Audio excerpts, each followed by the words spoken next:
28వ అధ్యాయము.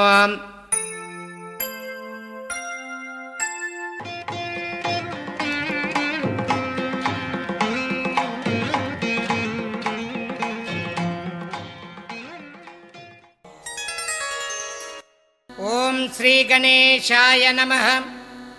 ఓం శ్రీ సరస్వత్యై నమః. ఓం శ్రీ గురుభ్యో నమః. ఓం శ్రీపాద శ్రీవల్లభ శ్రీ నృసింహ సరస్వతి దత్తాత్రేయ గురుభ్యో నమః. సిద్ధయోగి నామధారకునితో శ్రీగురుని యొక్క కథను ఈ విధంగా వివరిస్తూ ఉన్నాడు. ఇవి చదివేటటువంటి వారికి, విన్నటువంటి వారికి సర్వదోషములు నశించి జ్ఞానం ఉదయిస్తుంది. నాయనా నామధారక, శ్రీగురుడు కర్మపాశాన్ని గురించి మాలవాడైనటువంటి మాతంగునితో ఈ విధంగా చెప్తూ ఉన్నాడు.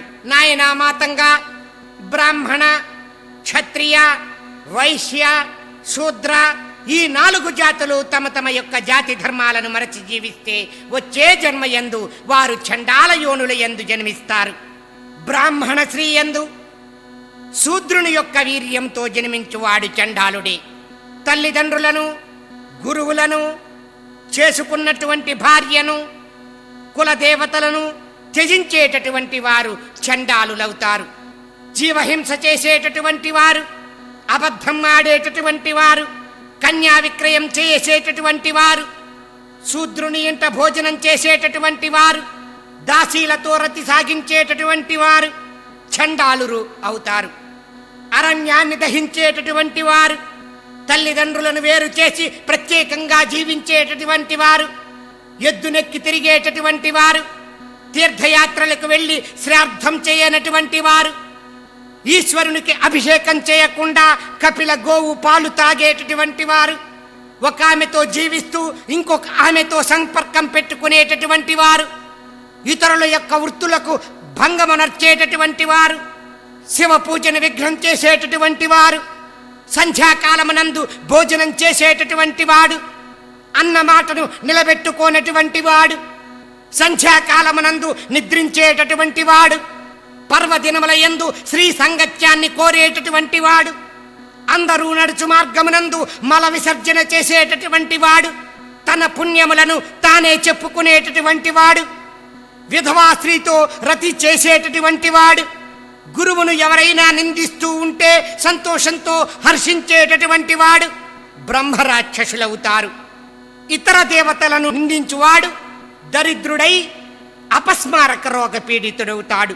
బ్రాహ్మణులను అవమానించి వేదాలను దూషించేటటువంటి వాడు మూత్ర రోగము వచ్చి బాధపడతాడు. ఇతరుల యొక్క మర్మములను బయట పెట్టేటటువంటి వాడు జన్మాంతరమున గుండె నొప్పితో బాధపడతాడు.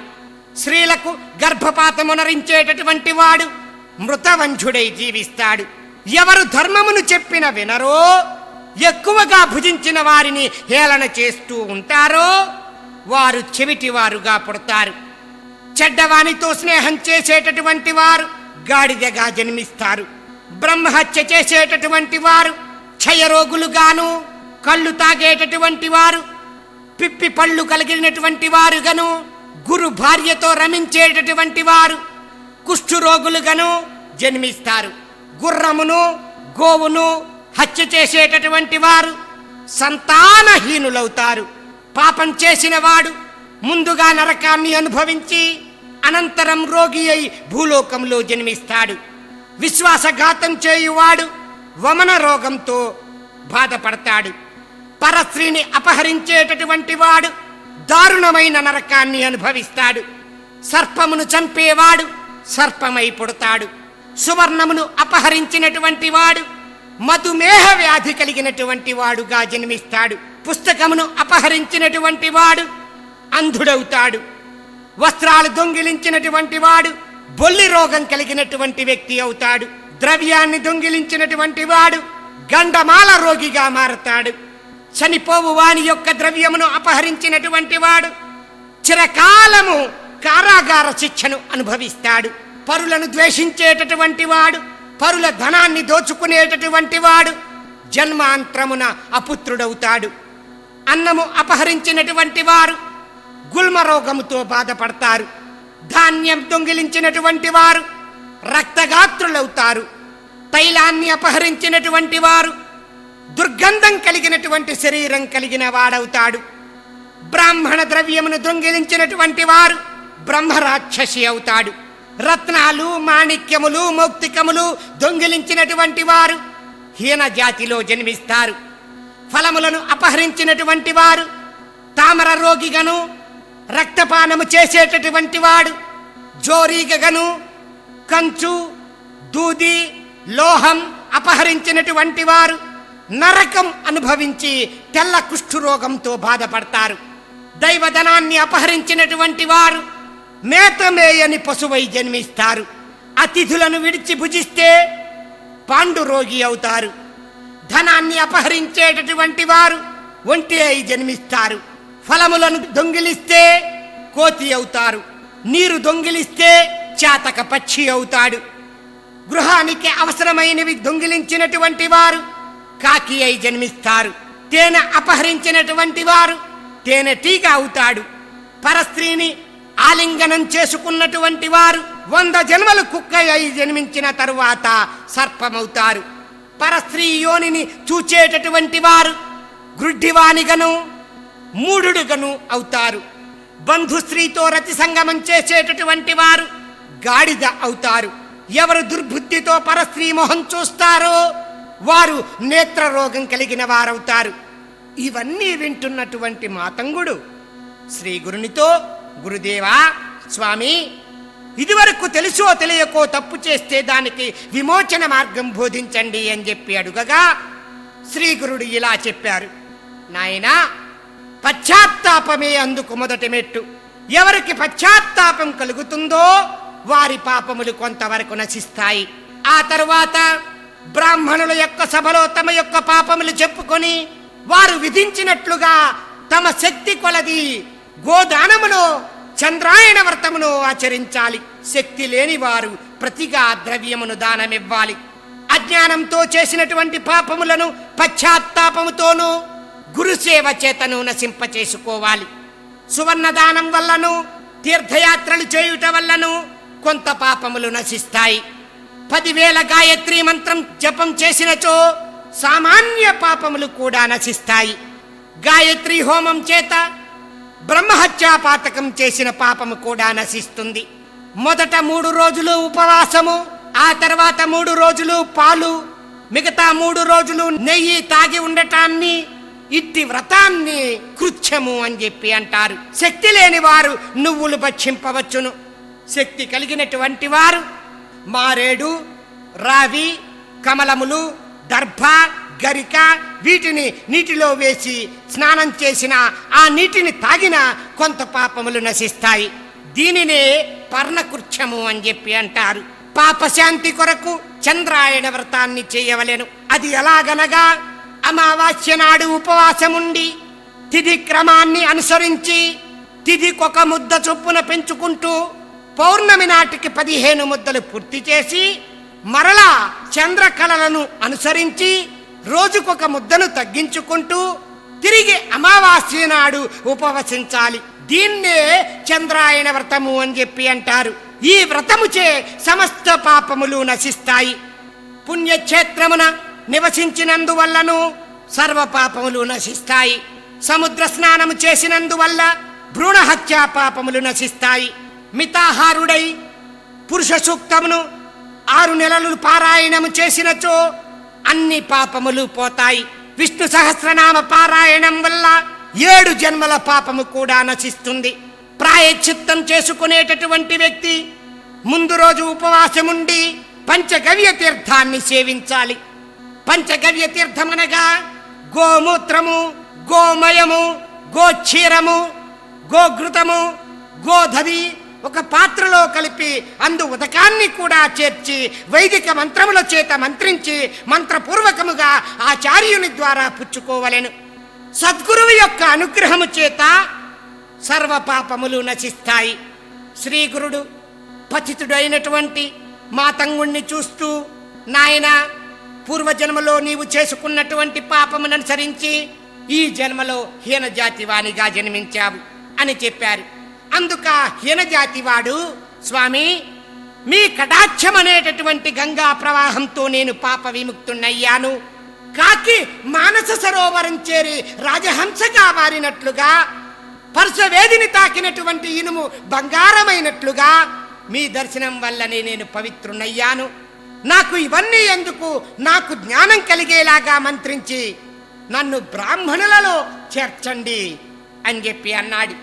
అప్పుడు శ్రీగురుడు, నాయన పూర్వ పాప కర్మల ఫలితంగా ఈ జాతిలో జన్మించినటువంటి నీకు అదెలా సాధ్యమవుతుంది? పూర్వము విశ్వామిత్రుడు బ్రహ్మర్షిని అని చెప్పి అనిపించుకోవాలని తపస్సు చేసి తనకది ప్రసాదించమని బ్రహ్మను కోరాడు. బ్రహ్మ ప్రత్యక్షమై అది తన వల్ల కాదని వశిష్ఠ మహర్షి వల్లనే అవుతుందని చెప్పాడు.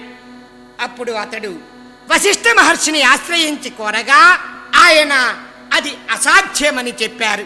అందుకు కోపంతో విశ్వామిత్రుడు వశిష్ఠుని యొక్క నూర్కురు కొడుకులను చంపివేశాడు. వశిష్ఠుడు అతన్ని శిక్షించలేదు, కానీ బ్రహ్మర్షి అని మాత్రం అంగీకరించలేదు.